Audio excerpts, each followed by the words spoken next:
कोणाला ना कोणाला तरी कोणते तरी व्यसन असतंच, म्हणून तर कोणी कोणतेही व्यसन करत नसतं. परंतु ज्याला व्यसन आहे त्यांना तिथे जावंच लागतं.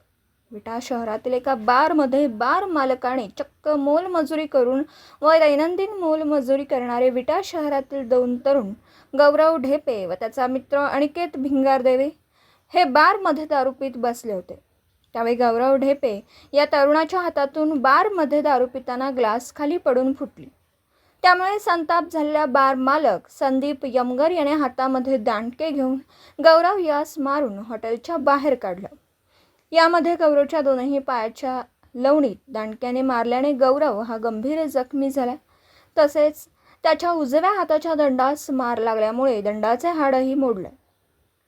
जखमी झालेला गौरव पांडुरंग ढेपे या तरुणाने विटा पोलीस ठाण्यात बार मालक संदीप यमगर यांच्या विरोधात फिर्याद दाखल केली.